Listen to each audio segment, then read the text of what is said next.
영화 서울의 봄에서 공수부대를 이끌고 앞장서서 국방부와 육군 전투를 점령한 이 남자. 영화 속 도이철은 실존 인물인 박희도 당시 제1공수 여단장을 모델로 했습니다. 박 씨는 12.12 쿠데타 직후 기념사진에서 전두환 노태우 바로 옆에 앉을 만큼 실세로 자리 잡았고 이후 육군 참모총장까지 지냅니다. 1990년대 뒤늦게 군사반란 혐의로 검찰 수사가 시작되자 한때 미국으로 도피했지만 징역형을 살다 풀려났습니다. 하지만 이후에도 반성은 없었습니다. 전두환 대통령도 나하고 성격이 비슷할 뿐만 아니라 굉장히 직선적이고 애국자라고 생각합니다. 전 씨가 살아있을 땐 골프장에 함께 다니다 취재진에 포착되기도 했습니다. 도착 직후 전 씨는 골프장 본관으로 갔습니다. 박희도 전 육군 참모총장 등 측근 3명이 기다리고 있었다고 합니다. 박 씨는 지금도 극우단체 대표로 활동하고 있습니다. 2017년 대통령 탄핵 정국에선 빨갱이들이 박근혜 대통령을 무너뜨렸다고 주장했고 최근 열린 전두환 추모식에선 전 씨를 구국의 영웅이라고 칭하기도 했습니다. 지난해 12월 전두환 씨는 치매라며 재판에는 나가지 않으면서 골프는 쳤습니다. 50대 육군 참모총장까지 한 박희도 씨와 함께였습니다. 박 씨는 2012년 5월 18일 JTBC와 인터뷰를 한 적이 있습니다. 5.18 민주화 운동에 대한 주장이 전 씨와 판박이었습니다.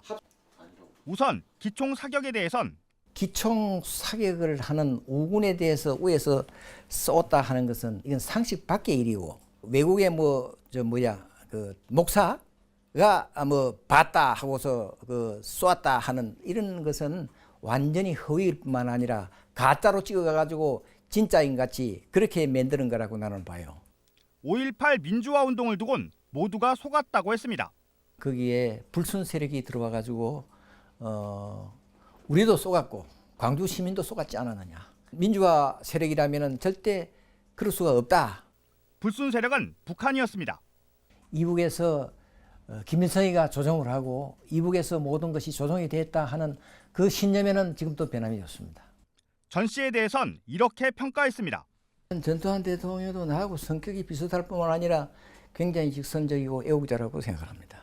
경제가 안정이 되고 그로 인한 민주화를 추진할 수 있는 밑거름이 되지 않았나 이렇게 생각이 됩니다. 전 씨가 챙긴 정치 자금마저도 부패를 막기 위한 것으로 포장했습니다. 50 때는 내가 그런 이야기를 들었습니다. 너희들은 하지 마라. 내가 정치 자금을 걷어가지고 너희들이 주마. 이렇게 해서 다른 장관이나 각 국회 혹은 국회의원들이 부정으로 인해 가지고 시끄러운 일은 없다고 봅니다. 끝맺음은 국민을 교육해야 한다였습니다.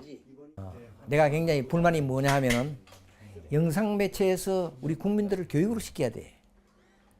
굉장히 중요하기 때문에. 전 씨가 민주주의의 아버지란 부인 이순자 씨 말고도 이런 생각을 가진 측근들이 있어 전 씨가 자신 있게 5.18 민주화 운동을 왜곡하는 것이란 지적이 나옵니다. 박 씨는 박근혜 전 대통령 탄핵 국면 땐 태극기 집회에 나갔습니다. 5.18 민주화 운동을 광주 폭동이라 했듯이 촛불 집회를 향해 다시 이 단어를 꺼냈습니다. 지금 대한민국은 폭동 세력으로 넘어가려고 하고 있습니다. JTBC 서복현입니다. 영화 서울의 봄이 관객 수 1,000만 명을 넘기면서 12.12 군사반란에 대한 국민들 관심도 높아졌죠. 저희 취재진이 당시 반란군 측이었던 1공수여단 소속으로 국방부와 육군본부를 점령했던 한 장교를 만났습니다. 44년 만에 털어놓은 진실은 영화보다 더 한심했습니다. 유선희 기자입니다. 오늘 밤 승부처는 누가 먼저 서울로 전투병력을 진입시키는가에 달려있다. 12.12 군사반란 당시 이모 씨는 1공수여단 소속 중이었습니다. 영화에 나온 행주대교 충돌을 겪었지만 극적인 상황은 아니었다고 했습니다. 부대에서 출발해서 행주대교를 건너서 수색 쪽으로 가게 되죠. 1차 충돌이 여기 초소에서 있었더랬고 2차에 아주 수경사 경비병들의 간단한 충돌이 여기 수색에 있었더랬고 3차 충돌은 신촌 로타리에서. 말단이지만 간부였습니다. 가장 앞쪽 군용 트럭에 탔습니다. 하지만 국방부와 육군 본부를 장악할 때까지 무슨 일인지 몰랐습니다. 무전하는데 무조건 통과하라. 명령 내리는 사람 다 뒤에 있어. 대장이 앞에서 내려서 하면서 여기서 통과야 통과해 이런 게 아니라 없어. 아무도 안 보여. 박희도 당시 일공수 여단장은 그날 밤 육본에 있었다고 했습니다. 장태환이가 막 장군들한테 막 욕을 하면서 땡끄로 문대보겠다고 막 이러면서 욕을 하고 그랬어요. 그 소리를 듣고서 국방부 장관을 빨리 찾아가지고 이 결제를 맡아야 되겠구나 해서 내가 육군본부로 간 겁니다. 하지만 현장에서 그를 본 사람은 없었습니다. 아니, 새벽에 상황 종료될 때까지는 이 여단장 박희도 씨 본 사람은 없어. 충격전인데 이 사람이 나오겠어요? 그 전과 과정에서도 전혀 안 나타났는데. 육본을 장악한 뒤에 간 국방부 상황은 더 심각했습니다. 숨어있던 건 노재현 당시 국방부 장관만이 아니었습니다. 고위 장성들이 대부분 문을 잠그고 숨어있었다는 겁니다.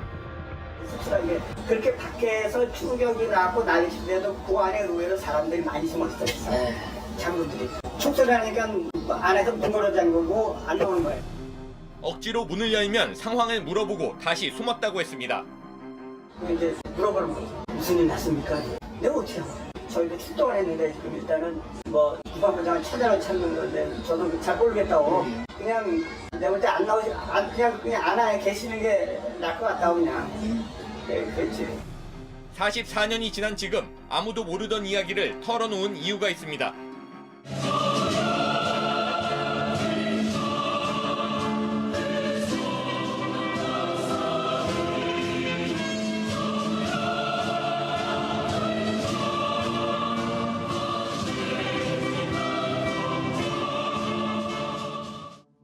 영화 엔딩에 나오는 이 군가에서 애타게 부르는 전우에 대한 이야기를 하고 싶다고 했습니다.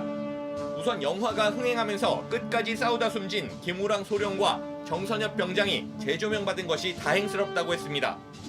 그러나 희생자는 자신의 전우인 일공수에도 있었다는 사실을 말하고 싶다고 했습니다. 거기서 대형사냥 했는데 들어가던 우리 무전병이 맞아가지고 얼굴 반쪽이 나갔어요. 반쪽 날아가지고 걔는 거기서 죽을 맞았고. 일공수에서 최소 대여섯 명이 수도통합병원으로 실려갔다는 소식을 들었다는 겁니다. 하지만 반란군이라는 이유로 숨어 지냈다고 했습니다. 박희도나 또 위에다가를 뭐 대장 그 위에나 뭐 아니면 그 사람들만 목적과 취지를 알고 자기들 했지 나머지들은 목적도 없고 아무것도 없이 그냥 중이니까는 그대로 명령이 따라가죠. 그대로 뭐. 승자의 보상은 죽거나 다친 전우가 아닌 고위급이 챙겼다고 했습니다. 소급장교나 하사관이나 대다수의 병력들은 뭐 작전이 다 된 다음에 회식할 때 좀 잘 먹은 거, 푸짐하게 먹은 거 외에는 없고 그 위에 이제 영락급 장교들은 내가 알기에 100% 진급이 다 된 걸로 알고 있다.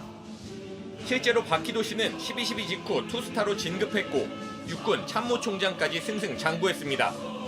하지만 당시 일공수 소속 사상자들에 대한 기록은 국방부 과거사위 조사 기록에서도 12.12 대법원 판결문에서도 찾을 수 없었습니다. JTBC 유선입니다.